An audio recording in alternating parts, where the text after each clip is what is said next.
The Book of Jubilees, chapter 10. Unclean demons began to lead the sons of Noah astray. Verse 1. And in the third week of this Jubilee, the unclean demons began to lead astray the children of the sons of Noah, and to make to err and destroy them. And the sons of Noah came to Noah their father, and they told him concerning the demons which were leading astray, and blinding and slaying his sons' sons. And he prayed before Yahweh his sovereign ruler, and said, Yahweh of the spirits of all flesh, who have shown mercy unto me, and have saved me and my sons from the waters of the flood, and have not caused me to perish as you did the sons of perdition. For your free and merited pardon has been great towards me, and great has been your mercy to my soul. Let your free and merited pardon be lifted up upon my sons, and let not the wicked spirits rule over them, lest they should destroy them from the earth. But you do bless me and my sons, that we may increase and multiply and replenish the earth. And you know how your watchers, the fathers of these spirits, acted in my day. And as for these spirits which are living, imprison them, and hold them fast in the place of condemnation, and let them not bring distraction on the sons of your servant, my sovereign ruler, for these are malignant and created in order to destroy. And let them not rule over the spirits of the living, for you alone can exercise dominion over them. Let them not have power over the sons of the righteous from henceforth and forevermore. And Yahweh our sovereign ruler bade us to bind all.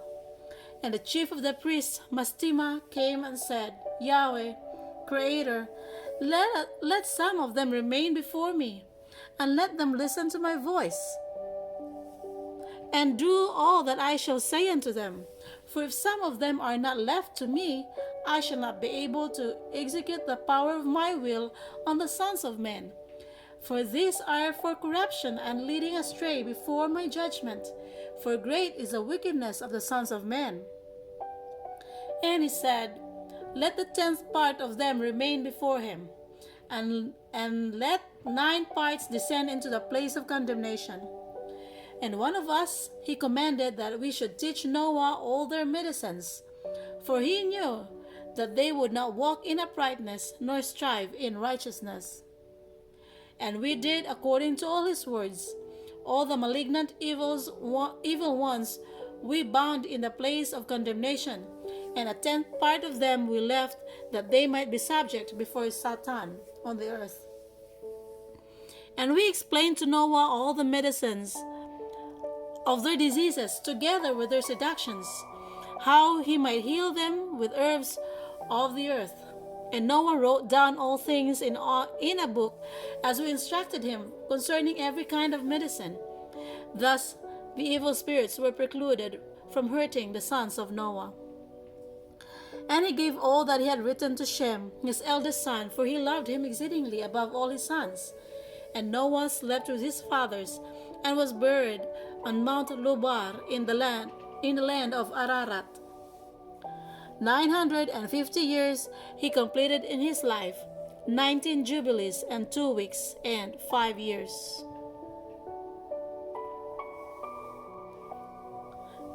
And in his life on earth,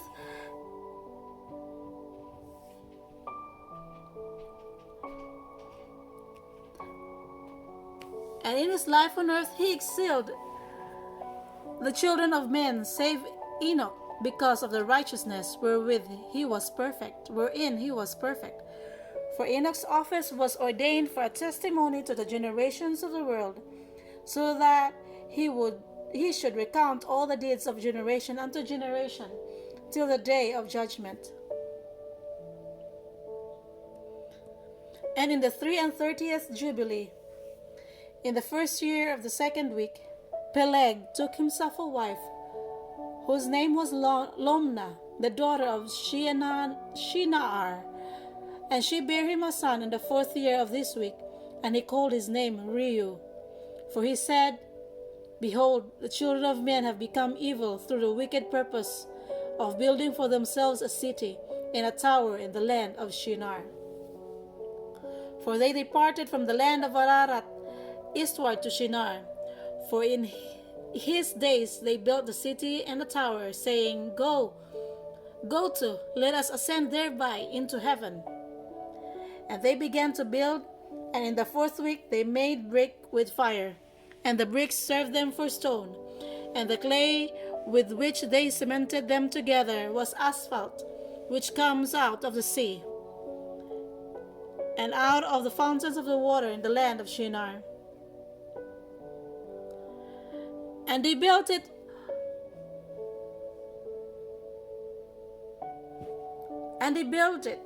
43 years, 1645 to 1688 a.m.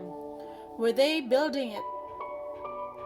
Its breadth was 203 bricks, and the height of a brick was the third of one. Its height amounted to 5,433 cubits and 2 palms, and the extent of the one wall was 13 stades, and of the other 30 stades. And Yahweh, our sovereign ruler, said to us, Behold, there are one people, and this they begin to do. Now nothing will be withheld from them. Let us go down and confound their language, that they may not understand one another's speech, and they may be dispersed into cities and nations, and one purpose will no longer abide with them till the day of judgment. And Yahweh descended, and we descended with him to see the city and the tower which the children of men had built. And he confounded their language, and they no longer understood one another's speech, and they ceased then to build the city and the tower. For this reason, the whole land of Shinar is called Babel, because Yahweh did there confound all the language of the children of men. And from thence they were dispersed into the cities, each according to their language and his nation. And Yahweh sent a mighty wind against the tower and overthrew it upon the earth. And behold, it was between Ashur and Babylon in the land of Shinar, and they called its name Overthrow. In the 4th week, in the 1st year, 1688 a.m., in the beginning thereof, in the 4th and 30th Jubilee, there were they dispersed from the land of Shinar. And Ham and his sons went into the land which he was to occupy, which he acquired as his portion in the land of the south. And Canaan saw the land of Lebanon to the river of Egypt, that it was very good. And he went not into the land of his inheritance to the west, that is to the sea, that he dwelt in the land of Lebanon, eastward and westward from the border of Jordan and from the border of the sea. And Ham his father, and Cush, and Mizraim his brothers said to him, You have settled in a land which is not yours, and which did not fall to us by lot. Do not do so, for if you do so, you and your sons will fall in the land and be accursed through sedition. By seditions you have settled, and by sedition will your children fall, and you shall be rooted out forever. Dwell not in the dwelling of Shem, for to Shem and to his sons did it come by their lot. Cursed are you, and cursed shall you be beyond the sons of Noah, by the curse by which we bound ourselves by an oath in the presence of the Kodesh judge, and in the presence of Noah our father. But he did not listen to them, and dwelt in the land of Lebanon from Hamath to the entering of Egypt, he and his sons until this day. For this reason that land is named Canaan. And Japheth and his sons went towards the sea and dwelt in the land of their portion. And Madai saw the land of the sea, and it did not please him.